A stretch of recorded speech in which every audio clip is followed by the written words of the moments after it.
Good evening, everybody. Welcome to our session. If you're able to turn on your videos, that would be great. If you can't, because for whatever reason, I understand. And just take a minute to allow people to arrive. We've had a lot of people register for this webinar, so we'll see how many people can actually show up in person. We are recording, so it will be available after the fact.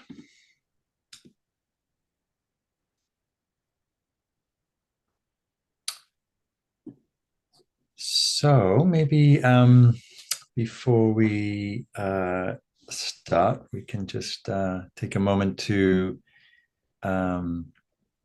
maybe share in the chat where you are calling in from,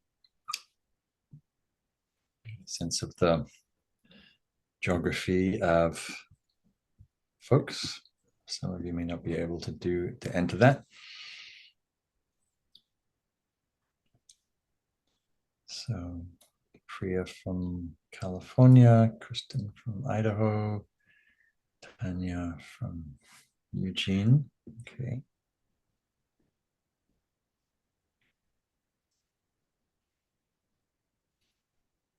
James from Colorado. Cloudy skies. Mike from Richmond. Just across the water for me. I'm in Sausalito, California. And beautiful day here. Danny from Lagunitas. All right. So welcome. So I'm assuming we'll go around in a minute just to get a little sense of what's drawing you here. But I just kind of want to know who I'm talking to and what would be most useful to hear, right? So this webinar was framed as both a way to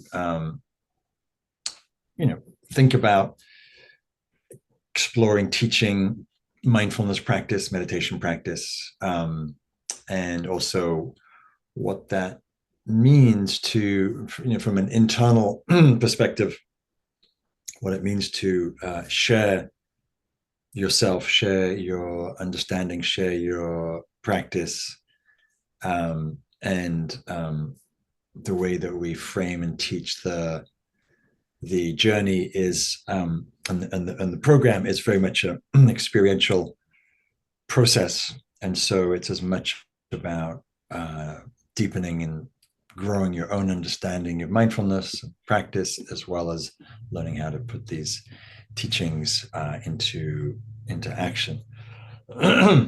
So, but maybe we just go around and maybe I'll just call on you and just to introduce yourself and why you're here on this webinar. You're looking interested in the teaching. You're interested in just whatever's drawing you here. So maybe Tanya, do you want to start? Sure. So I'm just here, just kind of feeling things out. I kind of new to like meditation and honestly even a connection with nature. That I had a plant-based medicine experience, and that just changed my life. So now I'm just in love with the land, and I spend a lot of time in it, and I want to I'm feeling drawn to share, try to figure out how to share that with others. I don't really know how. Mhm. And so this came up, and I just thought, I would come and see what it can offer. Yep, great. Thanks, Tanya. James? Hello, everyone. Uh, yeah, so similar to how you framed it, Mark. I see it as an opportunity to both deepen my own practice and understanding, live in a more mindfully integrated way, and also um, learn some competencies on how to teach. I do teach the Search Inside Yourself program. Uh-huh. Um, Ironically, you were my facilitator back in March of 2018. Okay. And I still love that work. And yet I do see a bit of a split between kind of the mindfulness components and the emotional intelligence. And I think I would like to explore what it's like to kind of focus more exclusively on teaching and inviting others to explore mindfulness. Beautiful. Great. Thank you. Thanks. Yeah, and good to see you again after 7, 8 years. And you, thank you. Yeah, great. Where was that Search Inside Yourself teaching? Where was that? I did teach in Colorado. So that was I lived in the Bay Area, so that was actually in Sacramento. Okay. And then I now live in Steamboat Springs, Colorado, which is a mountain town. Always have been connected into the nature. Um, so obviously follow your work with meditation and nature, and just an opportunity to deepen into all of that. Great. All right. Thanks, James. Kristen. Hi, everybody. I am a longtime mindfulness practitioner and also a longtime person spending time in the mountains, hiking and camping and stuff. I've wanted to take your Wake in the Wild teacher training for many years, but for various reasons, I haven't been able to do that. Some of it has been financial, some of it has just been strategic. How do I get there? There's the class and then there's the follow-up retreats. And so I'd like to,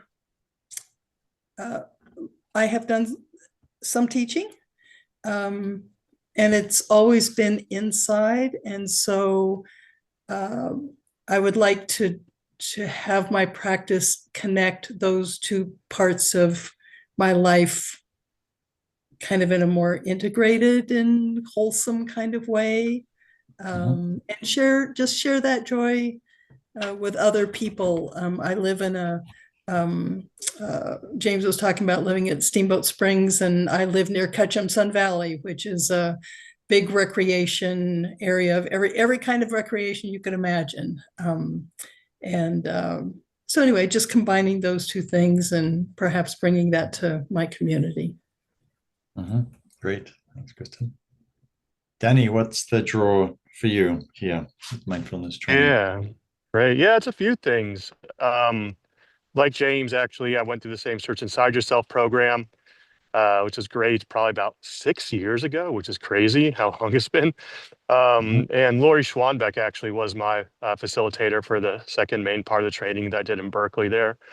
And Nice. it's been really great. And I've taught it. I've worked with the teachers in other capacities as well too.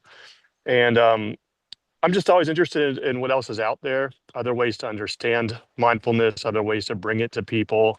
I also really appreciate the lens of nature. I just moved out to Lagunitas, Wow. as you can see, about 2 months ago.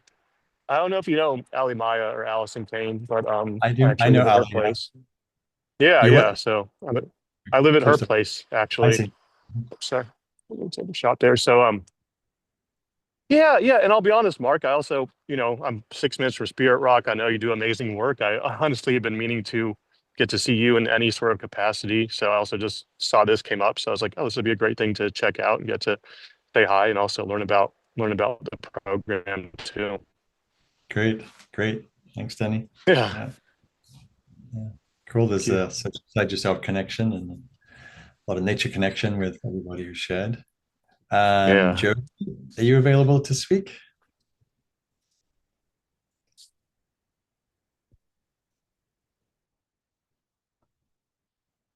So I'm taking note. What about Miley? Miley, are you available to speak? Hey, yeah, I'm just not able to put my camera on. I'm kind of sick, so I'm just Oh, sorry. a No little, worries. yeah. Um, I've just been studying for a while mindfulness, and there's a lot of parallel. I'm a researcher for work, and I find a lot of parallels, and a lot of what is taught in mindfulness meditation should be taught to researchers. And I just think about that a lot, and how teaching for me has always been a way of better understanding the subject as well. So, yeah, I've just joined a few of your things lately and saw this pop up and just thought I'll check it out. Great. Yeah, thanks. Welcome. Yeah.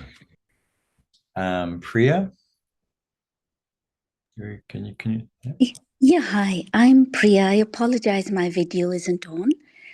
Out of curiosity, I came here.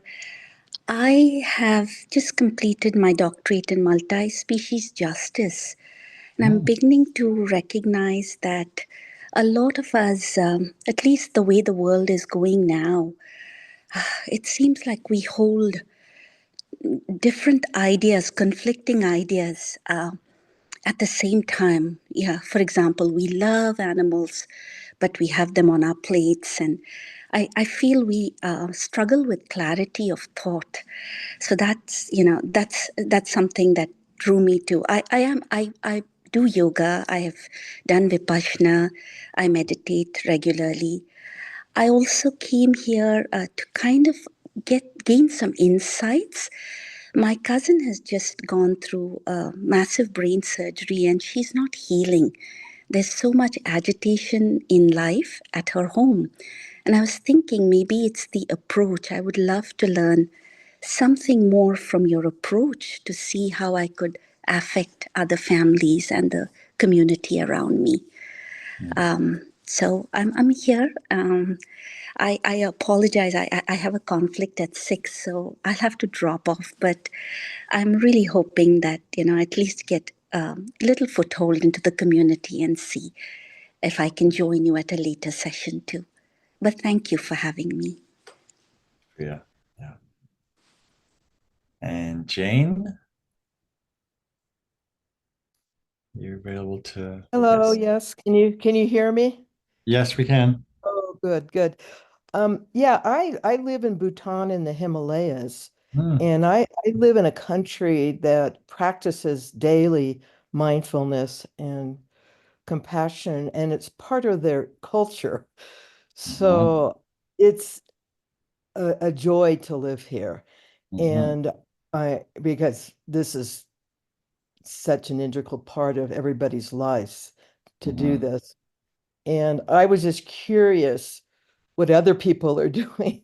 I also have a small Buddhist practice, and so that helps as well. But when you live in a country where people are mindful, it's truly a blessing every single day. So I'm just curious what's happening in other people's lives and how are they coping. All right, thanks. Well, lucky you. Living in Bhutan, I've visited many times. In fact, both James and Danny, who've taken Search Inside Yourself, it's a leadership, emotional intelligence, mindfulness course. I've taught that in Bhutan, and taught the Bhutanese government actually over a series of months, and so I had the great pleasure of spending time there. And I taught that with my partner Laurie Schwanbeck, who is the teacher that Danny studied Search Inside Yourself with. So there's a interesting, lots of overlapping. How often do you? Oops. This was pre-pandemic, I believe. So we don't go there anymore. The funding ran out, but yeah, it was beautiful to teach in a mindfulness in a mindful Buddhist culture. More to be said about that later. So thanks, Jane. VSPCA, is that a person or is that just a note taker? I think it's just a note taker. Sorry, that is my note taker. Oh, okay, all right. It just didn't have just on my calendar, so it shows up at meetings. Okay, thanks. That's okay. Thank you. All right. So I'm aware that Priya's only got till 6. So I want to be mindful of time. So I'm going to jump in a little bit to sharing about this work and the Mindfulness Training Institute. So Martin Aylward and I are the co-founders, co-directors, co-teachers, and we have a very long friendship and Dharma friendship. We first were on our first Vipassana retreat back in 1992 in India, in Bodh Gaya, which is a very sacred place to Buddhists. It's where the Buddha was said to attain awakening. And so we've had a very lovely friendship over the years, and started teaching in the late 90s in the insight meditation world. And through that, both friendship and teaching, we've remained colleagues. And probably about 15 years ago, as mindfulness began to become more prevalent with the rise of MBSR, mindfulness-based stress reduction, and then there started to be a growth of mindfulness teachers and trainings. And there was conversations at Spirit Rock and other places about the concern about the mindfulness being taught in a secular way, and what was the credentials of all these teachers who were popping up, and various conversations. And we both thought that the best way to ensure the depth and integrity of mindfulness teachings as we knew it coming from the Buddhist tradition, which has been developing these practices for 2,500 years, was in training teachers. If you can train teachers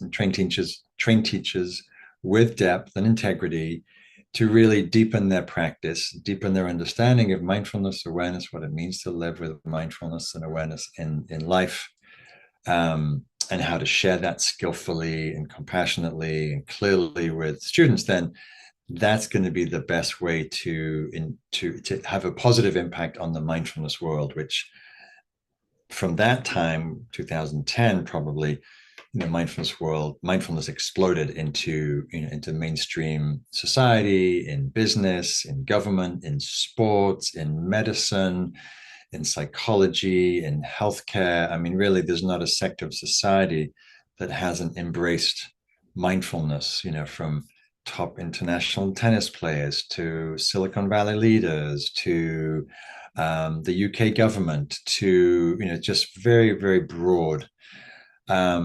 And so we decided to start a training. We did our first training in England in 2012. And then every year we alternate, 1 year in the Bay Area, 1 year in initially it was England, now it's in mainland Europe, in France. And it's been a beautiful way for us to both, share our love of meditation, of mindfulness, of practice, of teaching, of the joy of sharing these practices with others. It's a beautiful gift to give someone the power to train their mind and to become more self-aware and to live with more integrity and more awareness. And so we've been doing this now for almost 15 years, and we love doing it. We love teaching together. We love the community that's created. We have probably trained over 400 teachers by now, and they're in at least 25 countries, from Brazil to Russia to Australia to Southeast Asia to England and America and Mexico, and teaching in all kinds of places, in business, in healthcare, in schools, in hospital networks, with athletes, with kids. And we have a very lively alumni body. We have alumni retreats, and so there's a beautiful sense of this sort of collegial network of teachers. And one of the strengths of our training is it's in person. So as you know, there's a lot of things gone online, especially since the pandemic. We somewhat firmly believe that you can't really learn to teach mindfulness online. Like it's it's a relational practice, and teaching is a relational experience. Of course, you can teach online, I Zoom webinars on this and that. But in terms of training, and especially for us as teachers wanting to get to know who we're training, we believe in person is by far a much more effective, powerful way to learn about somebody, to train. Meditation is partly transmissive, so being in the presence of teachers teaching, I think, is important. But also because we create community, we create a learning community. There's usually anywhere from 20 to 40 teachers on our trainings, depending on location and what's happening. COVID, the numbers went down a little, and they bounce around. But I'd say average is 25 to 35. And welcome Anita, welcome Kathleen. My name is Mark Coleman. I'm just sharing a little about the teacher training, why we started. This meeting has been recorded. Hi there, Kathleen. Hi, thank you. And so you can catch the beginning, where you can play catch up if you like. Thank you. We can also stay on afterwards to do any catch up. So this would be our 12th training, 12th year long training starting in Berkeley. And it starts from September, it runs through late June, July. And part of the reason for that time frame is I like to think the first half of the training is really about deepening and refining your understanding of mindfulness, of meditation practice. And the second half is devoted more to teaching and the practice of teaching and pedagogy of teaching. So there's 4 modules, 4 retreats over the year, and they're all 4-day immersions, and they're in person. And they sort of follow a similar format. So we're grounding the teaching of mindfulness and the methodology in the 4 foundations of mindfulness, which is a central Buddhist teaching, which is really where most of the mindfulness teachings come from, whether they pay tribute to that or not. That's really where most contemporary mindfulness practice comes from. And so the first of the weekends is we're exploring the first 2 foundations of mindfulness of body, mindfulness of breath, mindfulness of being mindful in all different postures, and mindfulness of reactivity, mindfulness of being present with the range of experience, mental, emotional, physical.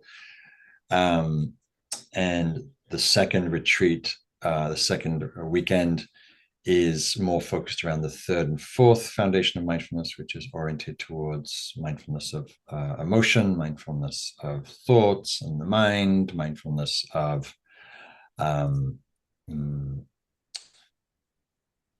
different aspects of experience, the changing nature of experience, etc. And so how the rough format of the at least particularly the first 2 modules, as I said, it's a very experiential program. And so how we like to guide is we'll share some teaching about a practice, might be mindfulness of body, for example. We'll guide that meditation. We might share some reflections about it. And then very quickly, you are invited to practice guiding that meditation in a group of 3. And there's some feedback. And then in the afternoon, we might explore mindfulness of pain, working with pain, or working with different postures, standing, walking, etc. And so we'd guide that practice. Then you'd be in groups of 3 again, guiding the meditation, getting some feedback. So there's a lot of practice teaching and a lot of hearing different people teach each other. And I like to say that you learn as much from each other as you will from us. There's a lot of collective wisdom in the group, a lot of people with experience. And it's really great to hear how even something as simple as mindful breathing can be experienced and taught in different ways, right? Different emphases. And so it's beautiful to be able to be in these practice groups where you're hearing it both from us, myself and Martin, and also from your cohort. What's also beautiful about that is, teaching each other is, especially for those of you who are sort of unfamiliar with teaching, it can be a stretch, it can be an edge, it can be vulnerable, it can be, because you're sharing, it's not like you're teaching, how to build window frames. No, you're teaching about something that's very personal and perhaps very intimate, and perhaps something you haven't shared about how you track, and your awareness of body, or awareness of energy, or awareness of, reactivity to pain, or whatever it is. And so that intimacy and that openness creates this wonderful connection in the group. When you're sharing something that you love and sharing something real and sometimes vulnerable, then it creates a great sense of trust and community and connection. Martin and I have also studied for a couple of decades in the Diamond Approach School, which is a spiritual psychological school, work school. And the reason I'm mentioning that is that their main practice is inquiry. And so throughout the program, we will do inquiries, which are sort of reflective practices, but you do those in twos or threes, groups of 2 or 3.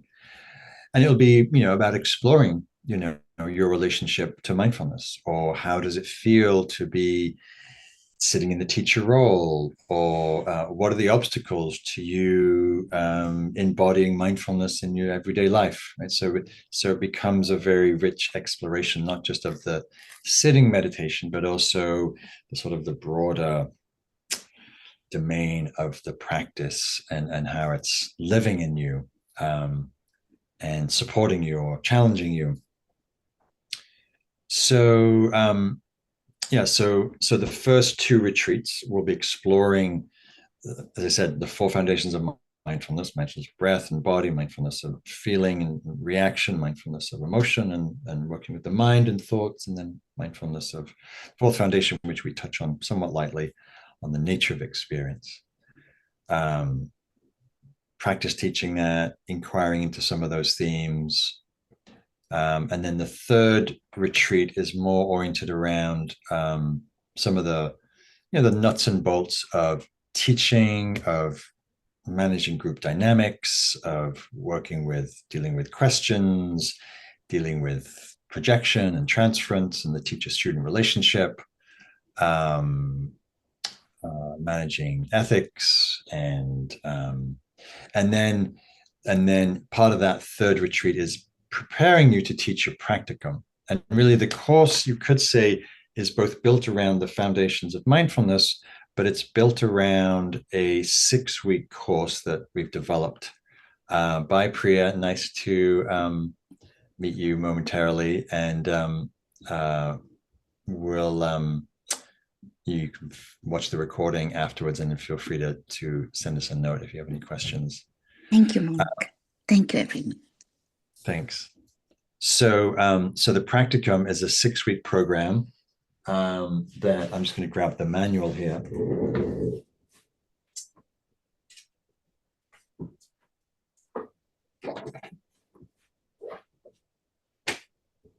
So the 6-week course is built around a course that I taught probably for 10, 15 years. So we have a manual that's it's about 80 pages long, and it goes into a lot of detail about how to deliver the 6-week course, different meditations, different practices, some inquiry, some homework assignments and things.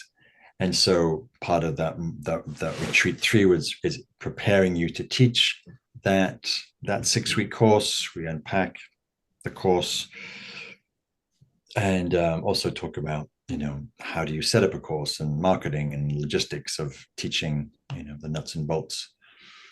And then the 4th retreat is both a review of the practicum and other dimensions of teachings. We look at inclusivity, we look at ethics, which we may have mentioned, and other aspects of teaching and post-graduation. So it's a very rich, full process, and then so it's framed around, training you to teach this 6-week class. We call it the SIT class, the 6-week introductory training in mindfulness. And then outside of the framework of those 4 retreats, those 4-day retreats, you will be assigned to a pod, usually geographic, and you'll be asked to meet with your pod twice a month to check in about your practice, to do practice teaching, and to check in about how the course is going. And also you'll be given book assignments. I'd say the course is somewhat light on the academic side of things, but you are assigned a couple of books between each retreat to read, and that's part of the pod, is reflecting on the mindfulness books that draw out different aspects of mindfulness, around the science of mindfulness, for example, and different other authors that we think would be helpful for you to kind of round out your education training. So there's the 4 retreats, there's the pod meetings.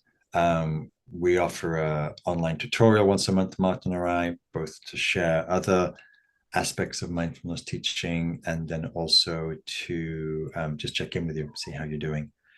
And then there's some assignments. Again, it's somewhat lightweight with the assignments, at least the first 2 rounds. The first assignment you'll be asked to do is just write an essay that explores your relationship to mindfulness. And then all of your assignments get, you'll be assigned a mentor, and a mentor is a previous graduate from the training. So someone who's been through the course, kind of knows the ropes, and who's successfully completed the course. And so the mentor is a way partly for you to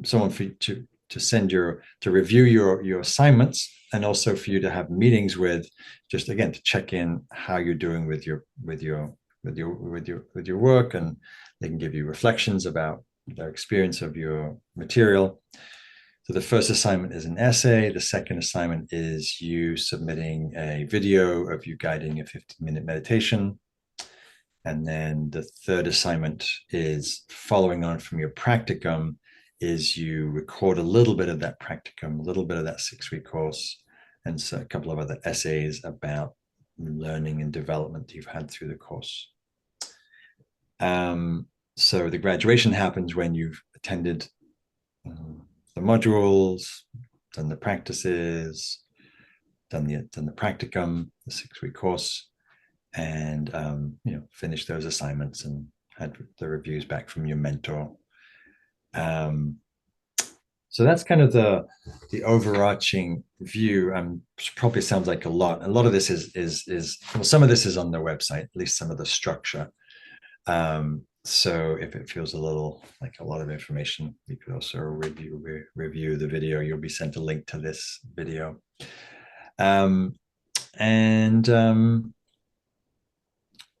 Yeah. And Martin and I are the sole teachers. We occasionally bring in guest faculty, either for the tutorials online, or for specific pieces of teaching, like my partner Laurie. Usually we'll teach on the US training she's a trained psychologist, and will all usually offer something around the neuroscience of emotion, mindfulness of emotion. And then following the course and successful completion of the course, you graduate and you become a certified Mindfulness Training Institute teacher. You join our alumni body, of which, as I said, now about 400. And you're welcome to come to alumni meetings, which we have at least quarterly with Martin or I or other guest faculty, and also invited to alumni retreats that we have periodically to deepen your practice. So that's the lay of the land. And as I say, the retreats are very rich. They're both, you deepen your practice and deepen in community, deepen in friendship, and yeah, it's quite delightful. So yeah, I'm happy to take questions, but maybe first I'll just hear from Kathleen and Anita, who joined a little late, and just to hear. I asked everybody just to share what you were interested in as you kind of signed up for this webinar.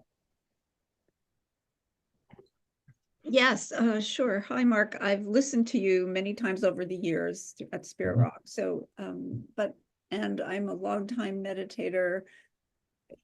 In this point in my life, I'm kind of looking for my next chapter, and I'm exploring what that might look like. So I always appreciated your practices and your perspectives. So I was curious about this mindfulness training. I am curious about it, and I guess that's really where I am. I'm at a point where I'm, quote unquote, designing a new chapter. And as a longtime meditator, I just really don't know where it is that I'm stepping next. So I'd like to be able to utilize all that I've learned, somehow. So yeah, beautiful.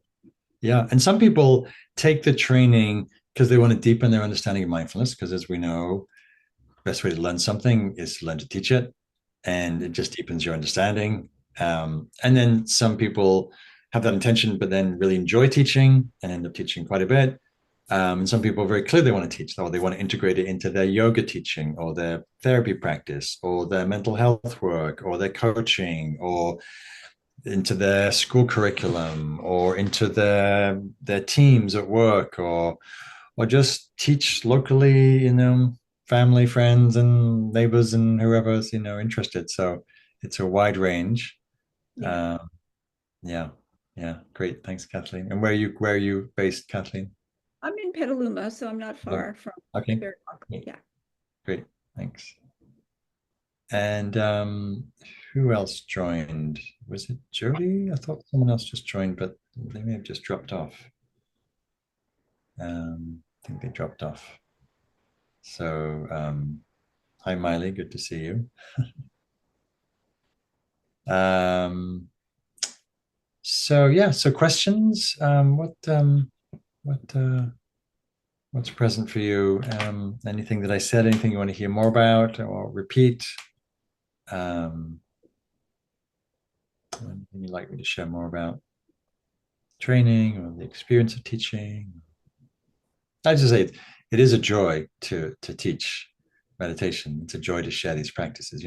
We've all come to love, I think, meditation and what it's done for us, and so it's quite beautiful to be able to share one's practice. And we're very clear that you teach from your own experience, you teach from your own practice, you teach from your own understanding. So it's not like, oh, here's a nice meditation script, let me read that. No, it's like, no, you're teaching from your experience, which is a very beautiful thing, and it makes it very alive and very fresh, because every time it's a new moment, really a new experience.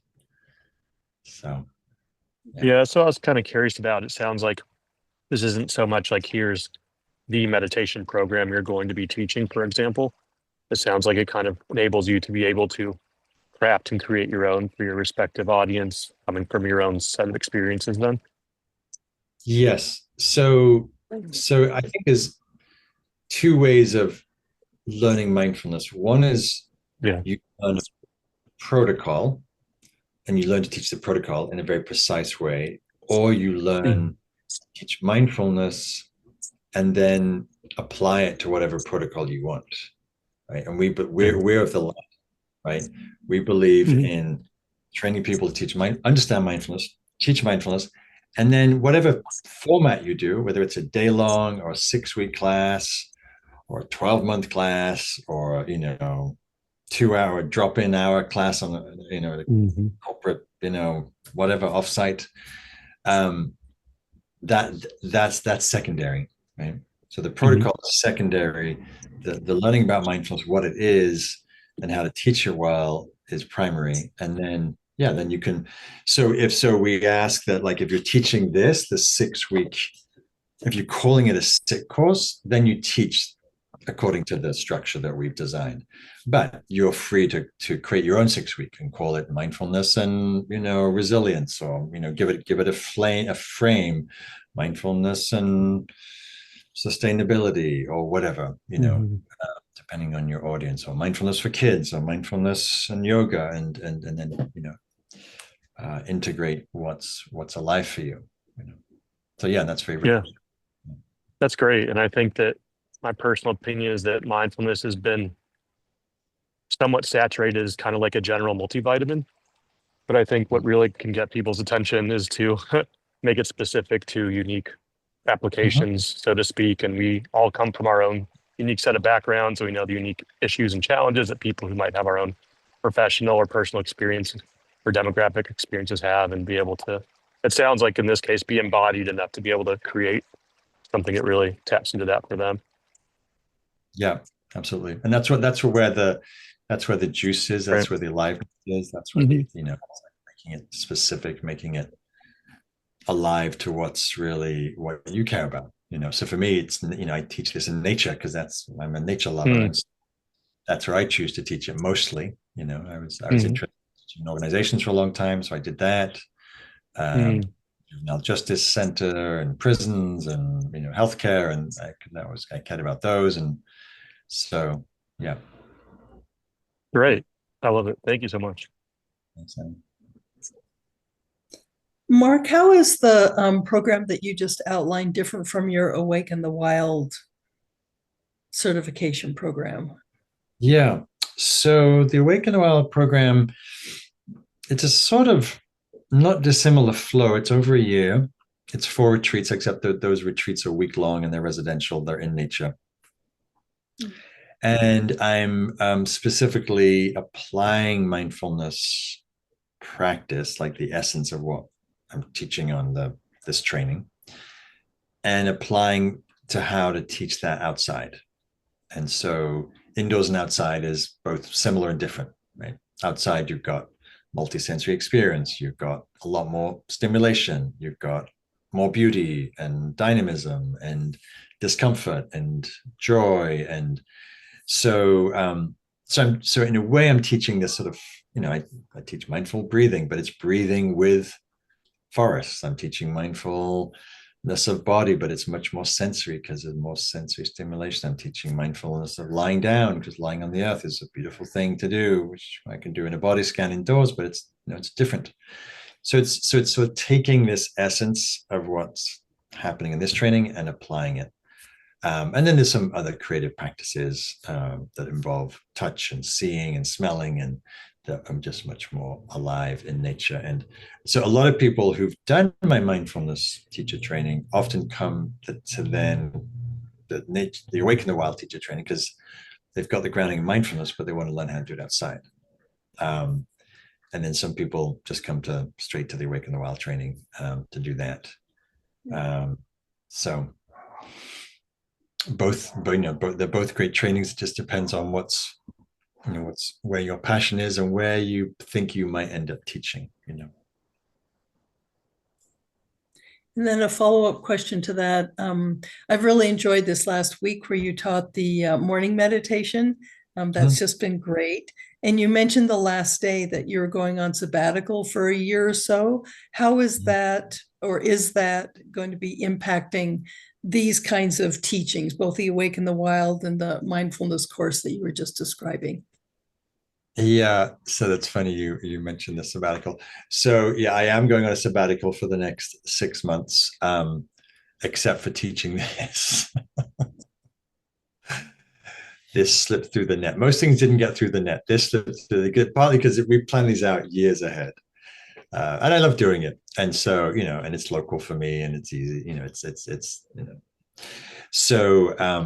so this is happening. So how it impacts is you're going to get me very refreshed because I'm not teaching anything else. So I'll be very relaxed. So, but and then my nature work, yeah, I'm also not teaching my nature work come July through to the early next year. So, yeah, there's one or two odd things that slip through the net too, but it's really basically just this, yeah.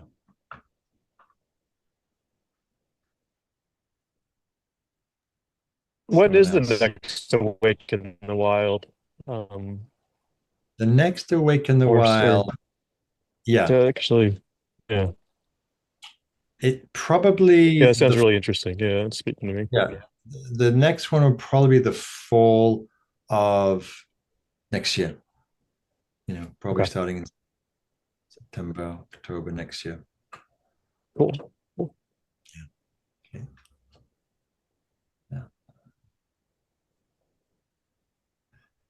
Other questions or maybe concerns or fears or self-doubts or teaching, there's a whole psychological dimension of teaching, right? So when we talk about it, we talk about the inner critic. Both Martin and I teach a lot about the inner critic. When you go on a training course, guess who signs up on the training course is your inner critic, and the self-doubt, and who do you think you are, and all these people know much more than you, and you should have meditated more, and if they really knew what your meditation practice was like, you wouldn't be blah blah blah blah blah, right? And the truth is, we do have a criteria. We ask for 3 years of practice and a retreat, ideally 2, but at least 1 silent retreat, and and you might have other experience of taking MBSR trainings or whatever.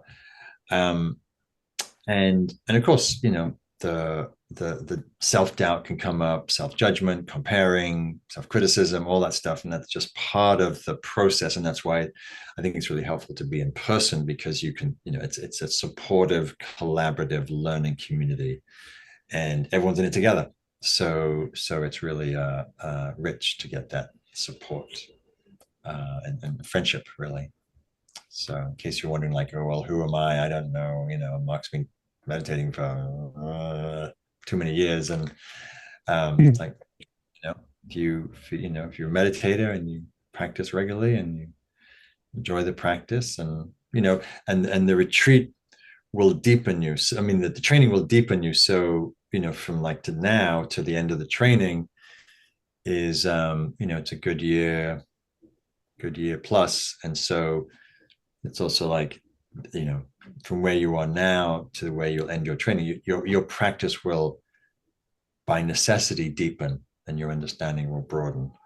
And so you'll be in a different place, you'll be a different person this time next year, and you'll have more confidence. And so it's important not to project where you're sitting now, of like, oh, I didn't know what to do, I wouldn't know how to run a course, to no, that's why you do training to prepare, to train, and and it's very systematic, and as you're kind of held along the way, so.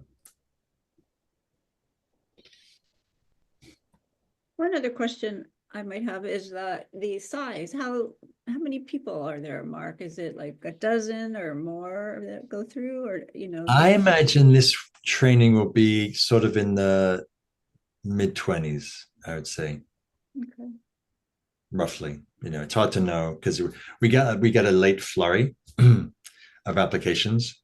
So even though we ask people to just early so we can accommodate, but we inevitably, people, I think we all postpone, and then it's like, oh my God, it's July or it's September and the training, and so So we get, so, but I imagine we'll probably be in the mid-20s sort of range. Okay. Yeah.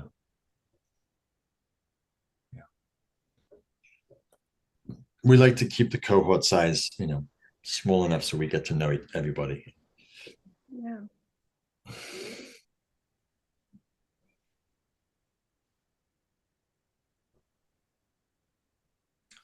Did any of you watch? I assume you're all on my newsletter. So I think in some of the newsletters about this training, I've included videos of me introducing, and Martin introducing the course, and little snippets of us teaching, talks, practices.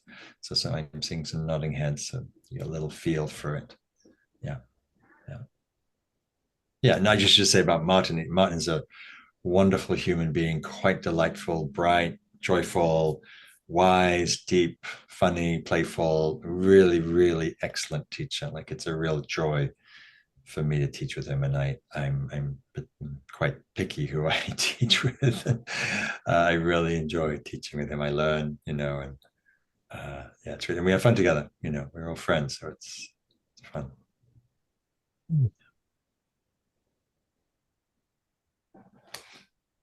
What's his sort of background? I'm curious of, professional meditation. Yeah.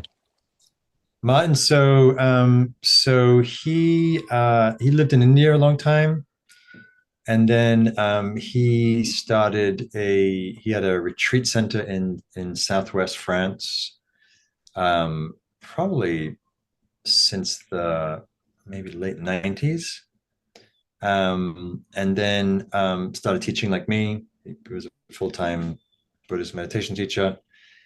And then he, about maybe 10, 15 years ago, opened up a much larger center near Bordeaux, beautiful meditation center. And so he's been running that retreat center, and teaching Dharma full time, and also an author. He's written a couple of books, and so we're both very steeped in meditation and insight meditation, and also in the diamond approach work. And so family, his kids grew up in the retreat center, and so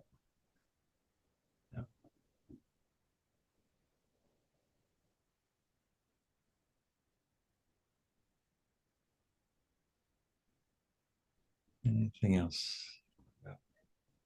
Mindfulness teaching, Kristen? Yeah, I think you may have talked about this already, but what is the flow for the Awaken the Wild training? You went into quite a bit of detail with the mindfulness course, which sounds wonderful. Is it basically the same sort of thing, or how are they different? How are they similar? How are they different? So the flow is similar and different. So they're residential retreats, and so we're outside. And I try to do them in different ecologies. So I try to do forest, mountain, desert, water, just because all those things have a different flavor. And the first retreat is more of an intensive nature retreat, because I like to have people do a deep immersive experience into what it is to explore mindfulness in nature in a very deep way. And then the second retreat, we explore foundational mindfulness practices as they're experienced outside, mindful breathing, mindful walking, standing, lying down, etc. And then the third retreat, we explore more sensory awareness practices and heart practices. We also explore metta practice, heart practice in the mindfulness training also. And then the fourth retreat, we explore some wisdom practices, wisdom that comes from nature. And similar format of a lot of practice teaching. Retreats 2, 3, and 4 are me introducing something like, sensory awareness, and then we do a sensory awareness meditation, and then you get into triads and you guide sensory awareness practice. Because there's a wider range of practices, and because nature's so diverse, it lends itself to more diversity, and so there's more how shall I say, there's a more diverse richness of how people guide those practices. There's a much wider range. Like when you're teaching mindful breathing indoors, there's sort of like, there's a certain similar-ish way you're going to teach that. But if you're teaching open awareness in nature, where you're present to sound, sight, smells, touch, breeze, wind, bird song, light, shade, etc. There are many ways you could teach that. And so it lends itself to a kind of a more broader teaching. And that's where the collegial thing happens again, is great, because you hear those meditations, some of which are quite familiar, but how they're experienced and taught differently outside, and taught differently by different people. And similar things with there's pods, and there's tutorials, and there's book readings, and there's a mentor, and there's assignments. So yeah. Yeah, and it's also Great, wonderfully rich Thank you collaboration. very much. Mhm. And I'm the primary teacher on that, although my partner Laurie Schwanbeck has now started teaching on the last one, and probably the next one too. And she's a psychologist and a great educator, and so yeah. Well, good to meet you all, and I hope this was helpful. And feel free to let me know if there's questions. If you're interested, then I'd say, definitely, fill in an application. Doesn't have to be that extensive. Give us enough information to give a sense of you and your intention, your practice and experience, and then we'll go from there. Yeah, I'm excited for this program, and it'll be fun to see you there, and if it works. And yeah, Danny. Yeah, I was just curious if you're doing any more before you take off, any more, 1 day or short type of sessions in general for nature type stuff, right? In Spirit Rock.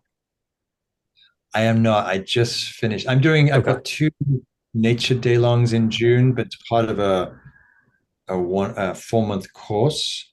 Okay. So you could ask the Spirit Rock, and because someone else asked me that question, like, can I join halfway through? And I said, well, it's up to them. So just it's fine by me. So Yeah. you just have to have something with registration and reduce Okay. cost, and if they can swivel in that way.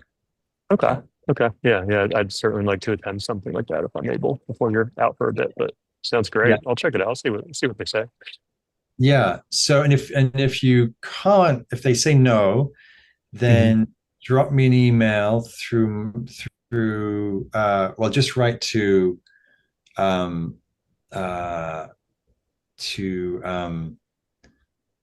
you can drop me an email through my website, or to Jen, who's the administrator for. No, Jen isn't the administrator. Jen is the admin. She's my assistant, basically. Let me just put her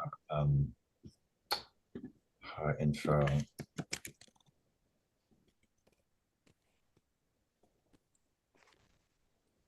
So if you get no success knocking on Spirit Rock's door, then reach out to me, and we'll find a way to get you in. I appreciate that. Wow. Thank you. Okay. Yeah. All right. Yeah. Same for anyone. I have my ways. Sometimes, anyway. Oh. Aile, anything? Any questions? Anything? No? Good. Yeah. Okay. No, I was just looking up the Spirit Rock ones because I was supposed to volunteer for those. I talked to you at your day long. I want to say it was in March. Right. And I was supposed to volunteer, but I couldn't because I had some operations. So Right. you're saying that. I'm trying to see because I've seen it as like individual days that people could sign up for, which I was surprised by. Oh, for the 4-month course? Yeah, I thought they were. Yeah, I it thought, was initially a cohesive one thing, Yeah. But maybe since we closed the registration for the whole thing, we're letting people sign up for an individual one. So you can just register for the one in June, early June.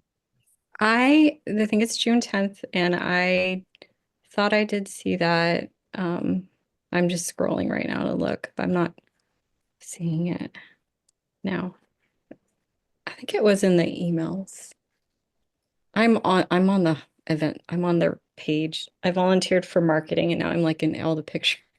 Like, I know I just see myself at the top of the page, and it cracks me up. Sorry, it's distracting. I'll look. I'll see if I see it before the sentence ends. Yeah, there's one on June 7th. Hmm. So Yes. I don't see it listed as a. Mm. It's yeah, I don't list it as a. Yeah. As I say, reach out to Jen. I mean, maybe you can volunteer. You might know more than that. Because that's a way to do a program. um, yeah. So, yeah, but I can. No, I I can. don't see it. Pardon? You don't So see now it? I don't see it. But every time I volunteered, there would always be a flyer for it. And it would just be for the one day. So I was like, oh, I guess they're letting people sign up for just one, but I don't know. Could be off. Yeah, right. Do that. So you go. Is there a page you go to for volunteering, and then that pulls up day Mm. longs that are available? Is that how you do it? No, it's emailing Elizabeth. Or there's a volunteer page on the Spirit Rock website, and then you sign up, and then she'll let you know what's available and if there's anything. And I know before it was if you wanted to volunteer, you had to be available for all 4 weeks. 4 weeks. I see. So Danny, you could take that little insider scoop there. Mm. Sign up on the volunteer page, write to Elizabeth, and you say, Mark said it would be okay if I came as a volunteer. I have no problem giving that a try. Okay. Sounds good to me. It's worth I'll give it a volunteering. whirl. Great. Yeah. Oh, I'd love to. Yeah, I'd be honored. So, yeah, and Miley, if that Whatever. works for you, free to do that. Yeah. Yeah, great. Mark sent us. Right. Foxhole. Hi, friends. We're lucky to be with you. Yeah, and yeah, hope this will be lovely to see you on the program if it works out. And feel free to drop questions if you to. I can send them to Jen. And she'll forward them. And, yeah, great. All right. Good. Good evening. Thank you Take care. very Thank you, much. Thanks Mark. so much. See y'all. Good Have a night, great everyone. evening. Thanks, Mark. Bye, everybody.